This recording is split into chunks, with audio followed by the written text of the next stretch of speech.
Hey folks, quick disclaimer about Greasy Says, my new show about being a game developer for 15 years who's brown. Okay, Greasy Says contains explicit language, adult situations, and viewer discretion is strongly advised.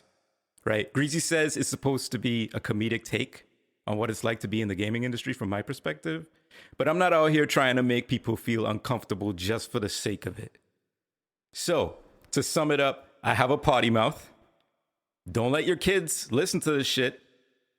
And kings and queens above 18 only. Let's try that. All right? Lay is... Haha, let's get this party started. High def with the professional. Greasy Says.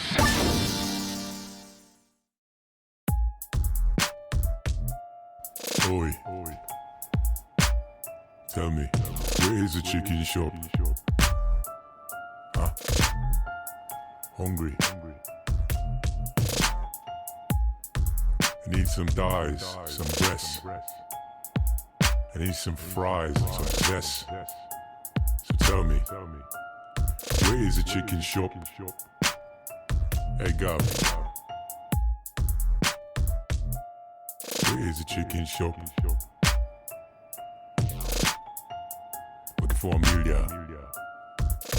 Looking for H.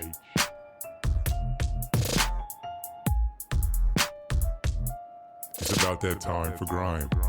So tell me, where is the chicken shop? Huh? Where is the chicken shop? What up, Greasy people? It's your boy Greasy once again, aka M-Cue.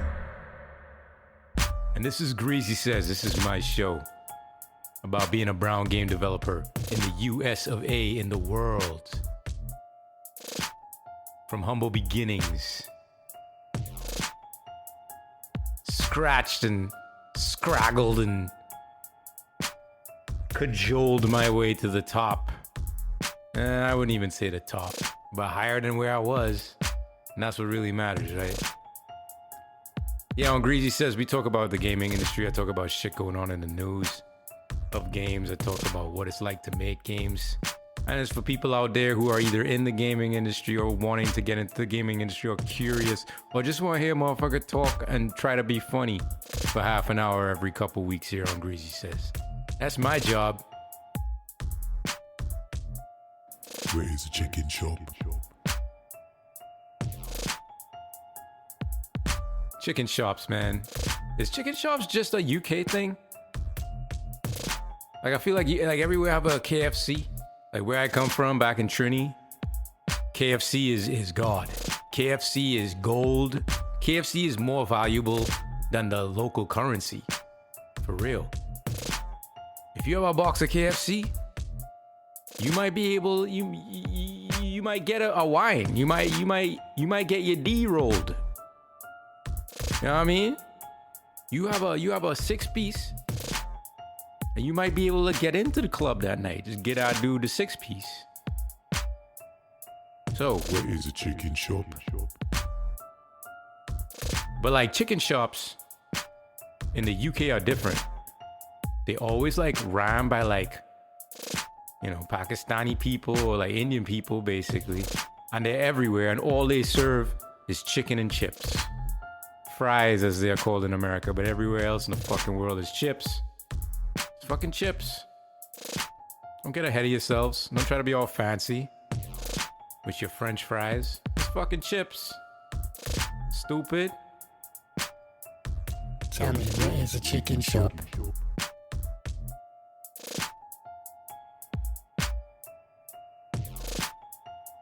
Greasy people, welcome back to another episode of Greasy Says. Thanks for being with me. This episode is actually the halfway point between season 2. Believe it or not, we're here already. So I'm gonna be taking some time off after this episode and just enjoying my fucking summer, doing shit that I want to do. Hopefully hanging out with a kid who isn't sick again. My kid is sick again. He's always sick. It's just the way it goes. It's been a rough couple weeks, yo. Let me tell you, man. You see when your kid like is vomiting and shit, and then you gotta like you gotta basically starve the little dude, because you know you if he's throwing up, you can't be giving him a bunch of food because you're just gonna throw the shit up. You can't give him a bunch of fluids. He's just gonna throw the shit up. So you gotta go like a whole day, basically starving your kid, giving him just popsicles and like Pedialyte for a whole day. And little man, he don't understand what's going on. He don't know why he gotta be starved. He's just bummed out. He's just sad. He's weak. He's crying all the time because he's like, why the fuck why I can't have no goldfish? Why I can't have no Cheez-Its? Why I can't have those crackers over there? Why can't I have some of that pasta? He don't get it. He just want to eat it. I felt terrible, man. It was rough on both me and my wife. I can't believe hopefully we outside of the woods on this one. We coming out of the woods, but we still in the middle of it. So fucking send vibes my way, man. Positive vibes only. Send them my way, because we need them over here. Let's get into some shit I've been doing. I was watching. All right, everybody knows that the new Love, Death, and Robots season is out. The 3rd season. Arguably the best season yet. I had a hard time just watching one of them joints. I would like watch 2 or 3 a night and just be like in awe of Blur Studios and all those studios that are cranking out this work. It's insane. But my favorite episode in season 3 was the one called Bad Traveling. I'm gonna tell you what it's about because I would ruin it. But the combination of the art style, the animation, the vibe, the storytelling, and the voice acting, that one stole the show for me. I still think about that shit all the time. Fantastic. If you only have time for one episode to watch on season 3 of Love, Death, and Robots, make sure you watch Bad Traveling. Just watch that shit first. You don't have to watch the shit in order. You can watch it out of order, but start with that one. Highly recommend it. What was your favorite season, episode, whatever? Reach out to me, Greasy Says, on TikTok, Instagram, and Facebook. Let me know what your thoughts are. So I was watching the NBA Finals. So I do this thing, right, where I hate watching network TV. I fucking hate it. It's the worst shit ever. I hate commercials. Commercials are fucking stupid. I hate, like, when I watch commercials, I feel like I'm interacting with all the dumbasses out there in the universe. All the fucking bottom feeders. I feel like I'm in a bar with them when I'm watching these commercials. They're so fucking vacant and so basic that I feel like I'm losing my mind. I feel like I'm getting dumber every time I watch them.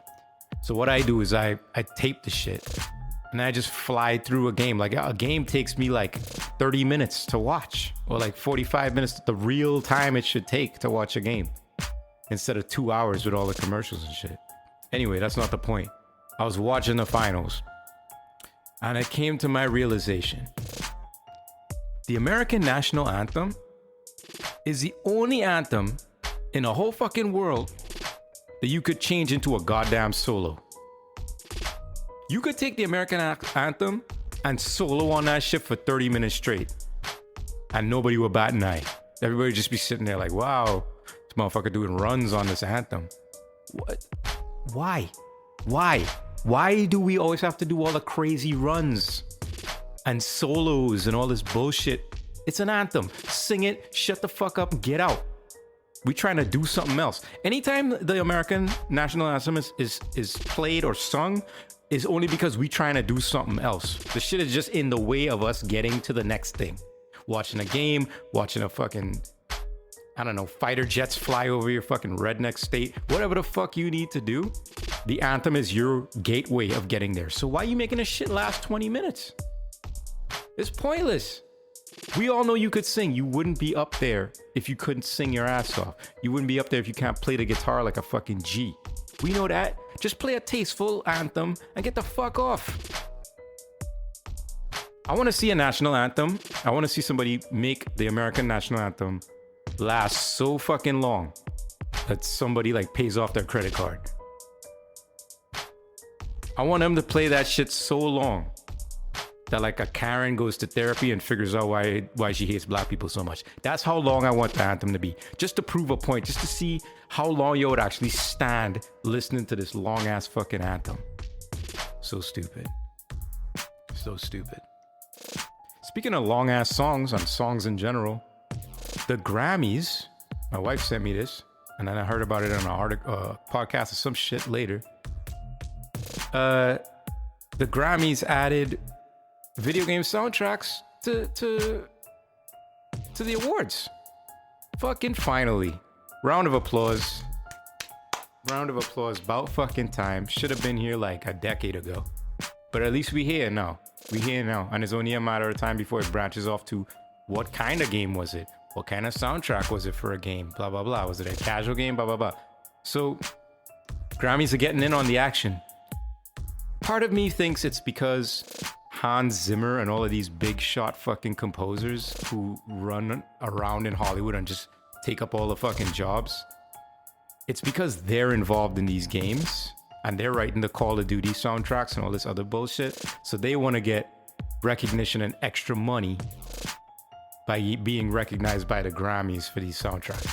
If it was just my fucking black ass and all of my buddies who are composers and sound designers, they wouldn't give a fuck. They wouldn't give a fuck. It's only because they probably have a couple of heads who are really high up in the film industry, who are in the gaming industry and want that connection and want that recognition for their game soundtrack accomplishments. So I call bullshit on all of y'all. Bullshit. Hey, need some wing, need some breasts. Hey, need some chips and need some zest. Hey, tell me, where is the chicken shop?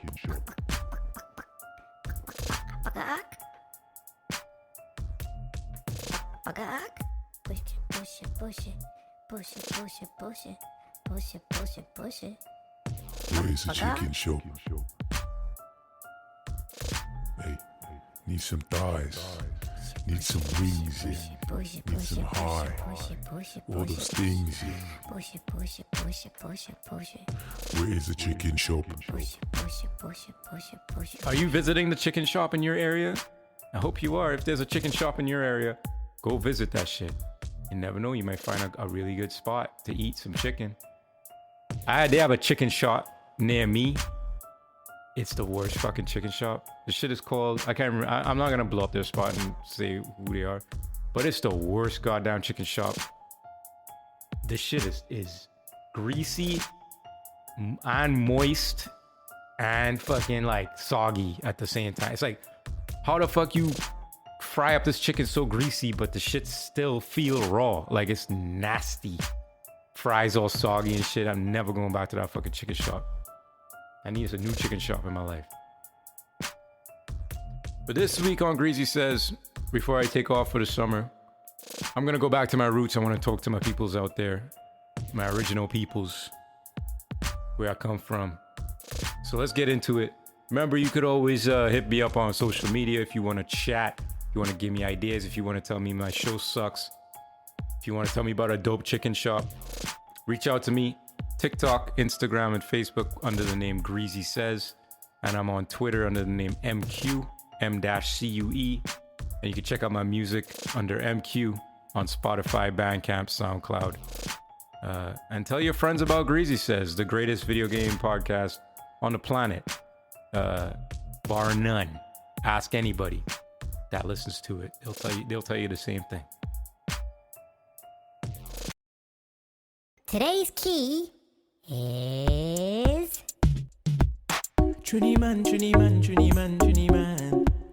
I hear you wanna go home again, but you can never go home again. No, no, no. Trini girl, Trini girl, Trini girl, Trini girl.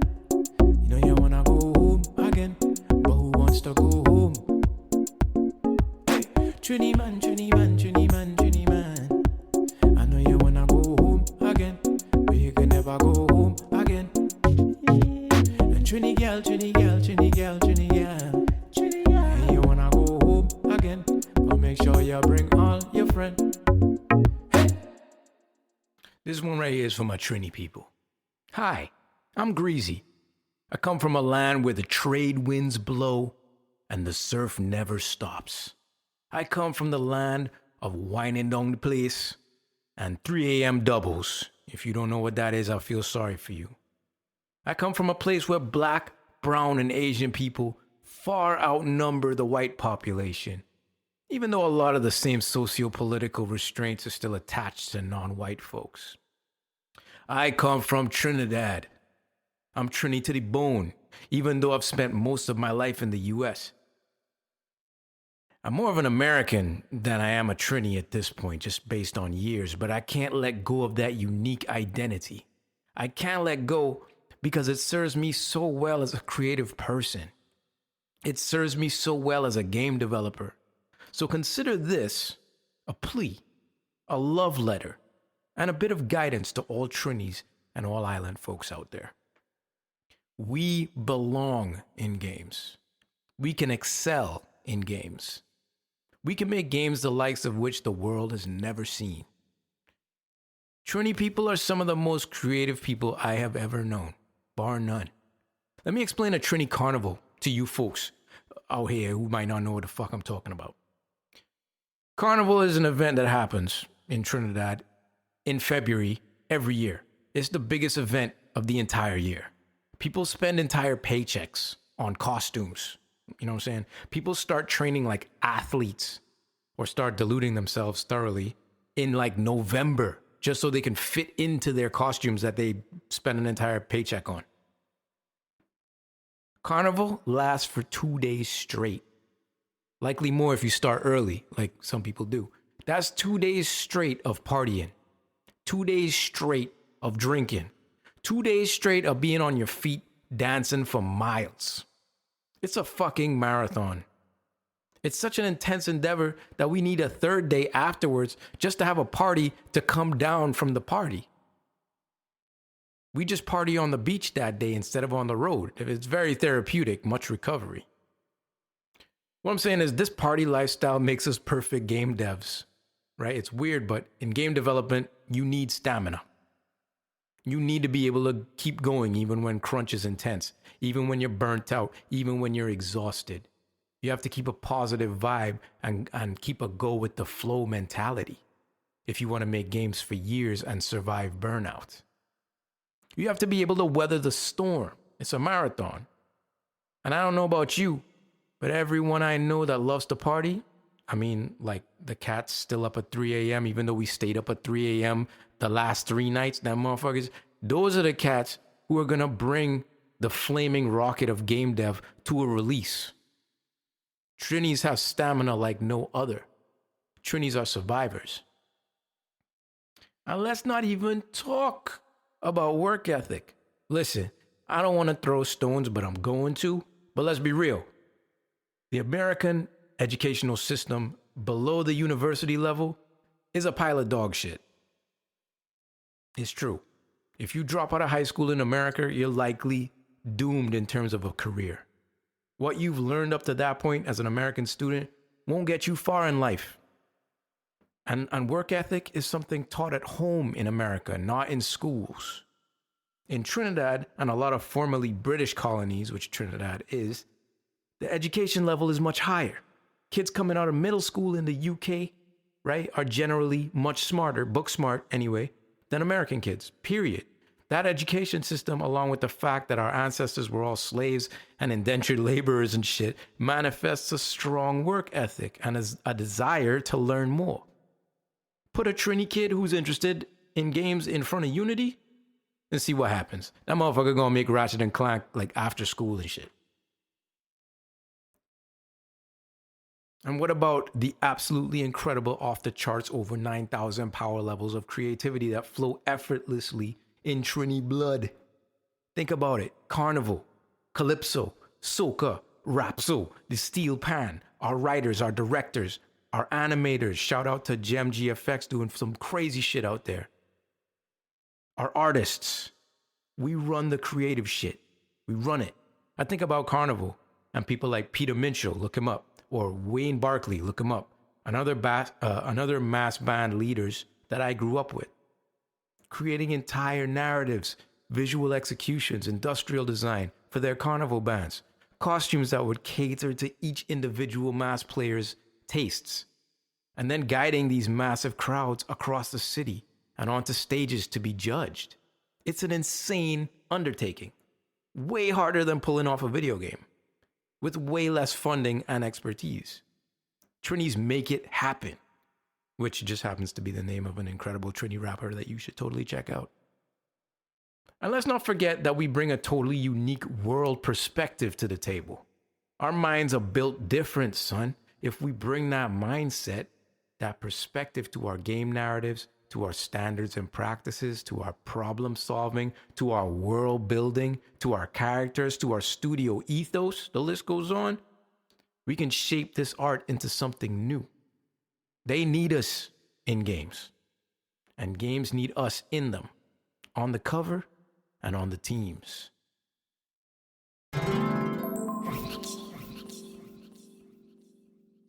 It's wild. It's like any creative thing that Trini touches, they do well in. I don't know why that is, but it's true.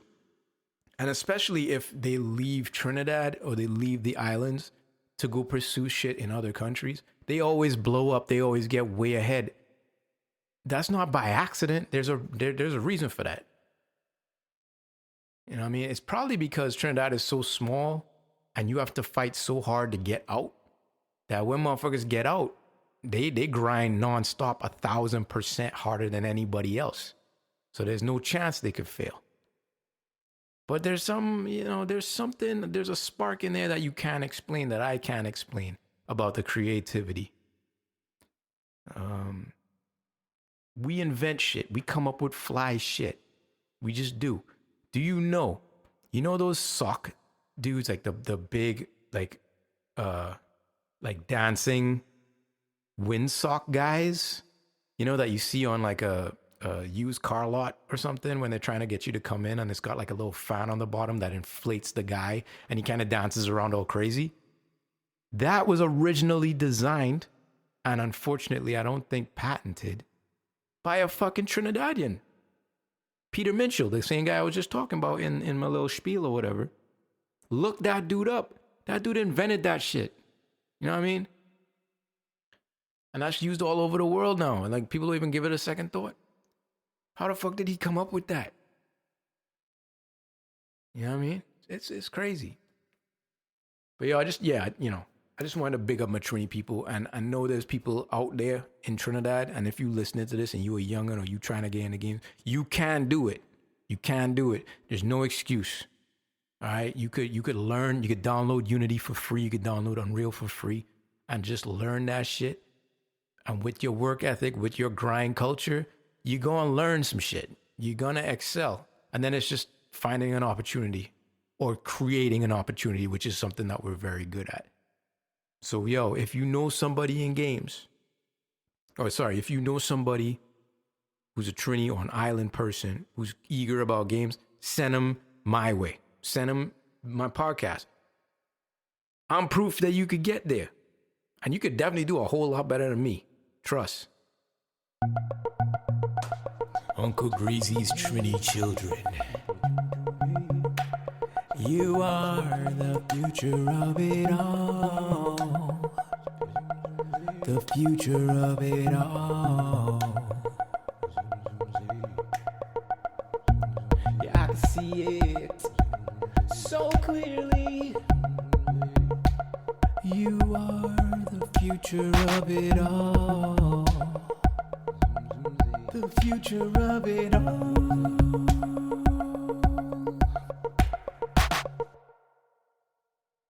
Since we talking about Trinis and we talking about island people and island boys, motherfucking island boys, what happened to them dudes?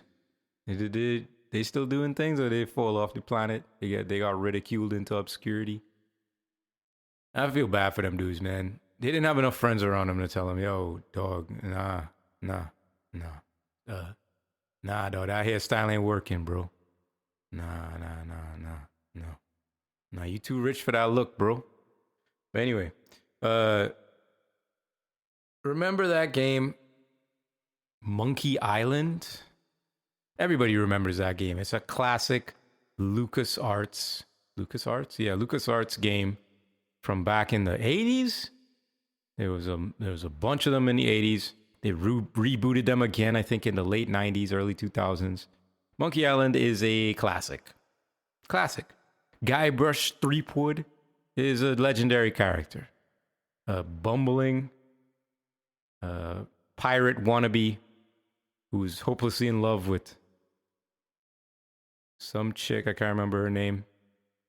What was her name, man? What was Guybrush Threepwood's girlfriend's name? I knew it was some. It's like a really dumb name. Guybrush Threepwood girlfriend.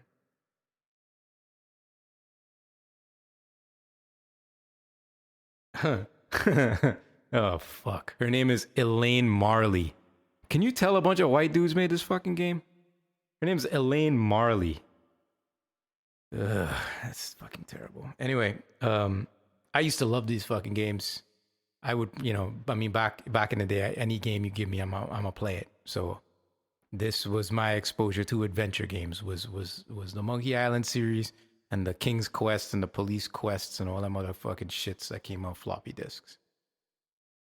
But there was something about, in my young, immature brain, there was something sort of inviting and enticing about a game being set in the islands where I come from. You know what I mean? Like, there's not a lot of games out there about living in the islands or like the island experience or being an islander. And like, in retrospect, Monkey Island has jack shit to do with the islands and nothing to do with island culture. It's just basically some motherfuckers probably went to Jamaica on vacation, was like, oh, I should make a game about some pirate that lives in the West Indies or whatever the fuck. And that was his inspiration for fucking Monkey Island or whatever. So it's a total white guy perspective of the islands, which is totally fucking wrong. And wildly inaccurate. Some of the fucking worst accents that I've ever fucking heard. Bruh. The voodoo people, anyone who does voodoo in a Monkey Island game, straight up offensive, just straight up trying to sound like Miss Cleo. Terrible accent. Probably not even a person from the islands that they get to do that shit. That always annoys me when they don't get someone from the islands to give you an island accent. Like, all right, I'm going to digress for a second. There's this show on Netflix that you should all watch. It's called Bruno. I think it's just called Bruno. Oh, It's Bruno. No, it's called It's Bruno. And it's about a dude in New York who has a dog named Bruno. And that's all you need to know. It's a funny show. You should check it out. Shit's dope. In that show, the main character gets into a relationship with a Trinidadian woman. And they definitely got a real Trinidadian woman to star in this role. Her accent was on point. Even if she was born in New York and her parents were Trinidadian, that's still closer than anything they ever did on Monkey Island. Her accent, her look, everything matched up perfectly. I saw her, the first time I saw her, I was like, that's a Trini. That is a Trini. And then she opened her mouth, I was like, yep, there you go. Because we look a certain way, we move a certain way, we suave with it in a certain way, and we all beautiful. Most of us, anyway. But yeah, like, the voice acting is, for the most part, is really good in the Monkey Island games because it's a story-based game. The voice acting has to be good. But the island fucking characters, the people who supposedly live on these islands, some horrible ass shit. Some horrible ass shit. Elaine Marley. Really? Really? Really? Junior Gong should come and fuck with y'all, for real. Oh shit, I decided to go down a little rabbit hole digging into who developed Monkey Island and shit. And there was this dude, Ron Gilbert, who was originally at LucasArts and did a bunch of cool shit. Helped develop the Scum engine, which is what powered a bunch of games from LucasArts. And he's kind of an OG dude in the gaming industry. But I see here on this Wikipedia page that on April 4th, 2022, Oh my God, can't read. Gilbert announced on his Twitter account that he'd been working on Return to Monkey Island for the past 2 years in complete secrecy.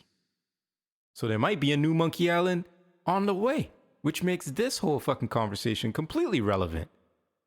Because Ron, Gilly Bud, if you don't find some real fucking Jamaican and island people, wherever the fuck you base your fucking game this time, if you don't get authentic fucking people to voice those characters, I'm gonna find you.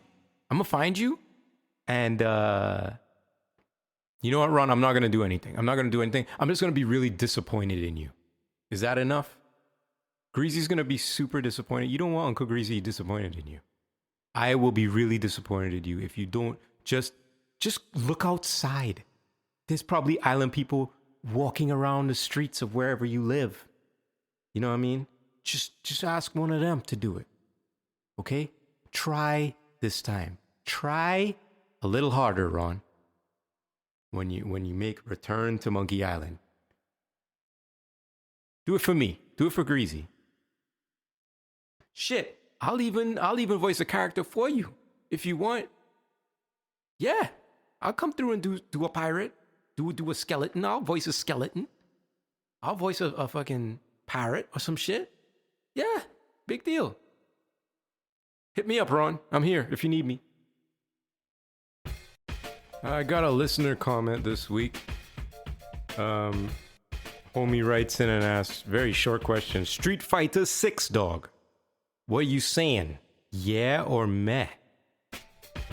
I mean, it's hard for me to say meh about a Street Fighter game. Street Fighter is it's sort of, you can't besmirch Street Fighter. There hasn't been a shitty Street Fighter game since like when they tried to do the Virtual Fighter thing. That was the last shitty Street Fighter game, I think. It's just hard to fuck up Street Fighter nowadays. From what I've seen of Street Fighter 6, I mean, I love Street Fighter. I play that shit a lot. I can't even fuck with half of the people I know. I used to fuck with people back in the day. Ken was my dude. Guile was my dude. Blanco was my dude. I would fuck you up. But now, with all these cancels and all this crazy shit, I can't keep up. But that shit, look, I mean, all right, I'll say this. The regular match stuff, like the old school Street Fighter trope of like Ryu versus Chun-Li, that shit look flames. Love the new visual style. The models are like more realistic, less cartoony than 4 and 5 was. The visual effects when you smack somebody are mad cool. It also feels less, it feels less cartoony in general. Like all the impact stuff is less graphic and more realistic. So I like that, but they're still using a lot of the graphic effects. So like sort of splashes of paint when you do a super, or like the graffiti style stuff that they're doing when you do cancels or whatever the new moves are. All that shit looks amazing. Ryu with a beard, I'm loving that. Guile, they brought back Guile. He has a beard as well. He looks like a fucking monster. The shit looks dope. Chun-Li's back. Shit look fire, and a bunch of new characters. That's cool. I'm psyched for that. The open world thing where you create a character and then you're like running around the city. I don't know, doing some stuff. All I saw was climbing ladders and shit. But I assume you fight your way up and you build this character as a Street Fighter. That intrigues me. I won't say it blows me away, but it's a pretty interesting take. You've never seen that happen in Street Fighter. And it's something I think I thought of years, like decades ago with Street Fighter 3. I'd be like, man, it would be cool if it was like an open world and you had to go find people to fight. So they're finally there. It looks great, but I that's a wait and see scenario. You know what I mean? I don't know how this whole character creator quest thing is gonna work. We'll see. It's only a small part of the game. You could still get your regular Street Fighter on if you want to, so it's probably not a bad thing. But we'll see how that goes. But yeah, I can't wait to get my ass kicked in Street Fighter 6. Let's go.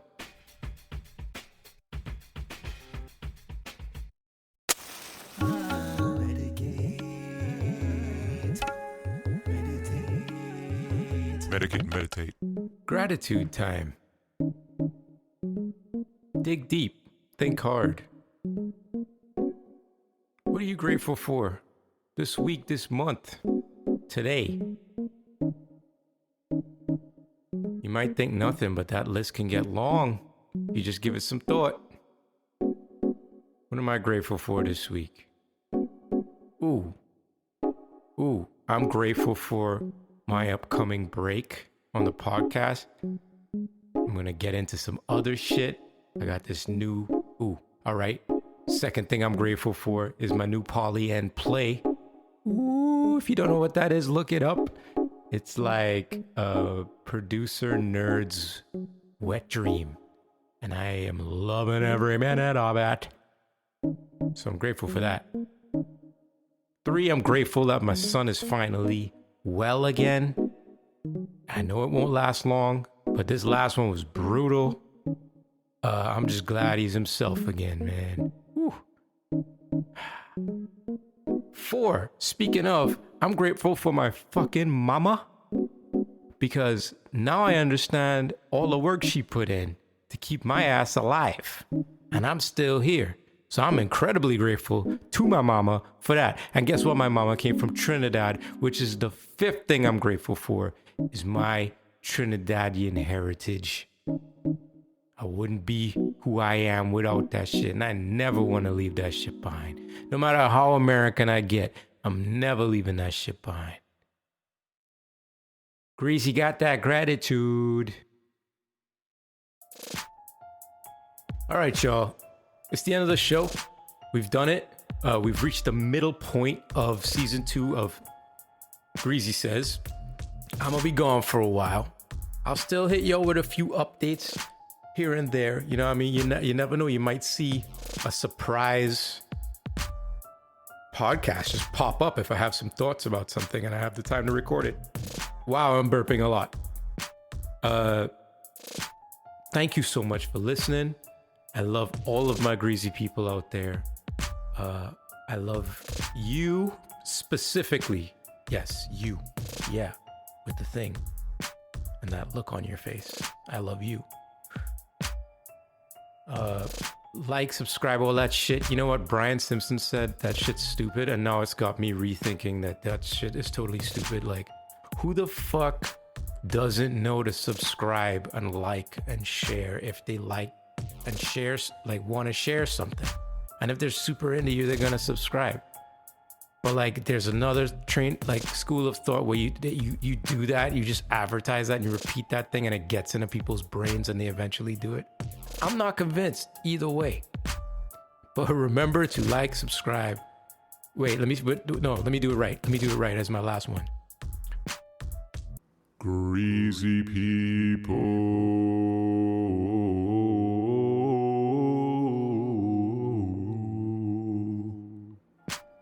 Thanks for coming out. Remember to like, subscribe, comment, give me feedback, or don't. Tell me to go fuck myself, or don't.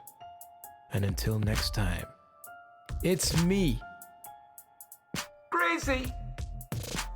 And I'm checking out with the room key.